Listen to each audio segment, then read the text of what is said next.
Hello buddies. RRB ALP CBT 2 में क्या पूछा जाएगा, क्या फॉर्मेट होगा, कहाँ से कितने क्वेश्चंस आने वाले हैं?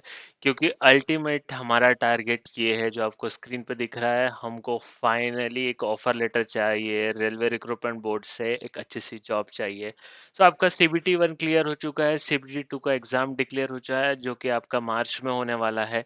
तो सीबीटी 2 एग्जाम का जो ऑफिशियल फॉर्मेट वो क्या है वो देख लेते हैं। इसके पहले आप चैनल को सब्सक्राइब कर दीजिए और बेल आइकन प्रेस कर दीजिए ताकि आगे से सारे नोटिफिकेशन और अपडेट आपको मिलते रहे। तो आप स्क्रीन पे देख सकते हैं जो सीबीटी 2 का ऑफिशियल प्रोसेस क्या जारी किया है रेलवे ने। तो यहाँ पे आपका जो एग्जाम होगा वो दो पार्ट्स में होगा, ठीक है। दो पार्ट में जो आपका एग्जाम होगा वो होगा पार्ट ए और पार्ट बी। पार्ट ए के लिए आपको 90 मिनट दिए जाएंगे और आपके पास 100 क्वेश्चंस होंगे। और पार्ट बी के लिए आपको 60 मिनट जाएंगे, 60 मिनट दिए जाएंगे और आपके पास 75 क्वेश्चंस होंगे, ठीक है। अभी यहाँ पे सबसे इम्पोर्टेंट चीज आपको ये ध्यान रखना है कि जो पार्ट बी है ये सिर्फ क्वालिफाइंग है, ठीक है। आपके जो फाइनल मेरिट रैंक बनेगी वो पार्ट ए के मार्क्स के बेस पे ही बनेगी। तो यहाँ पे क्लियरली लिखा जा रहा है कि only the marks scored in part a shall be counted for shortlisting of candidate for further step.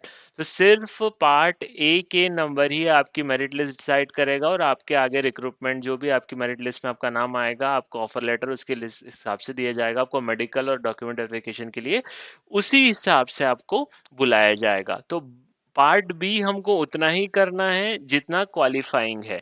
तो यहाँ पे पार्ट बी के लिए आपको मिनिमम 35% मार्क्स लाना है। मतलब 35% मार्क्स आ गए वो ठीक है, मगर पार्ट ए में जितना ज्यादा कर सकते हैं उतना करना है। क्योंकि बहुत बार क्या हो रहा है कि पार्ट बी करने जा रहे हैं बंदे, 2018 में भी जो एग्जाम हुआ था पार्ट बी में बहुत ज्यादा टाइम स्पेंड कर देते हैं और पार्ट ए छूट जाता है, वो हमें नहीं करना है। सो पार्ट ए पे ध्यान देना है, बी में उतना ही ध्यान देना है कि हमको बस क्वालिफाइंग मार्क्स लाना है। आई बात समझ में?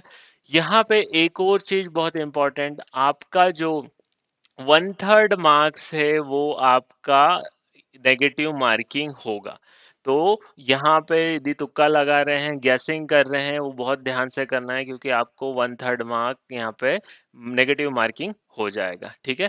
आई बात समझ में? 2.5 घंटे का पेपर होगा, 175 क्वेश्चन होंगे, उसमें से 100 क्वेश्चन आपके पार्ट ए में होंगे और 75 क्वेश्चन आपके पार्ट बी में होंगे, ठीक है।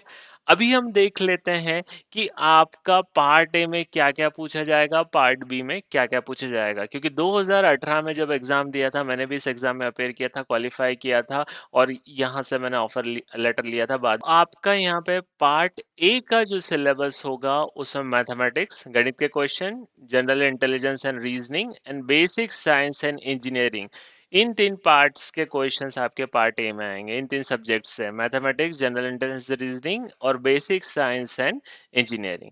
अभी पार्ट बी जो मेन होता है वो आपका है थोड़ा सा आपका ट्रेड के हिसाब से। जैसे कि यहाँ पे सिलेबस ऑफ वेरियस ट्रेड, किस ट्रेड में आपने अप्लाई किया है, जैसे डीजल में आईटीआई किया है तो इलेक्ट्रिकल, मैकेनिकल। सो आपके ट्रेड के हिसाब से यहाँ पे क्वेश्चन आएंगे। तो यहाँ पे उन्होंने यूआरएल दिया है, यूआरएल वीडियो के डिस्क्रिप्शन में डाल दूंगा, यहाँ से आप देख सकते हैं कि आपने कौन से ट्रेड में अप्लाई किया था, उस हिसाब से क्वेश्चन आएंगे। और पिछले ईयर्स में कौन कौन से क्वेश्चंस आएंगे मैं नेक्स्ट वीडियोस में डालने वाला हूं, ताकि आपको एक रेफरेंस मिल जाएगा कि 2018 में ऐसे क्वेश्चंस आए थे, तो आप उसके लिए तैयारी कर सकते हैं। तो पार्ट बी में क्लियरली मेंशन है सिर्फ 35% मार्क्स लाना है। पार्ट ए इंपॉर्टेंट है जिसमें maths, general intelligence and reasoning और बेसिक साइंस और इंजीनियरिंग के क्वेश्चंस यहाँ पे पूछे जाएंगे, ठीक है। सो इसी सीरीज में अभी नेक्स्ट आपके मैं सैंपल क्वेश्चंस डालने वाला हूं ताकि आप प्रैक्टिस कर पाओ, क्योंकि यहाँ पे थोड़ा सा हमारे पास टाइम टाइम कंस्ट्रेंट है। आपको 100 क्वेश्चन करना है 90 मिनट में, तो आपको आपकी स्पीड पे ध्यान रखना है। आपको रीजनिंग के क्वेश्चंस में ज़्यादा उलझना नहीं है, क्योंकि क्या होता है कि रीजनिंग के क्वेश्चन थोड़ा कभी कंफ्यूजिंग होते हैं, तो हमको गणित के क्वेश्चन भी छूट जाते हैं। क्योंकि यहाँ पे ये जो तीनों सब्जेक्ट से आएंगे, इसमें इंडिविजुअल कुछ कट ऑफ नहीं है, पूरे का कट ऑफ होगा पार्ट ए का, ठीक है। इसलिए आपको थोड़ा टाइम मैनेजमेंट का ध्यान रखना है, ठीक है? और पार्ट बी में उतना ही ध्यान देना है ताकि अपना जस्ट क्वालिफाइंग क्रॉस हो जाए। एंड एट लास्ट अपना फोकस बनाए रखें। हमको हमारा टारगेट है कि हमको मेरिट में मार्क्स लाना है। लास्ट ईयर का कट ऑफ कितना था वो मैं नेक्स्ट वीडियोस में शेयर करने वाला हूँ। इसे चैनल को सब्सक्राइब करके बेल आइकन प्रेस कर दीजिए ताकि आगे की अपडेट्स आपको मिलती रहे। All the best.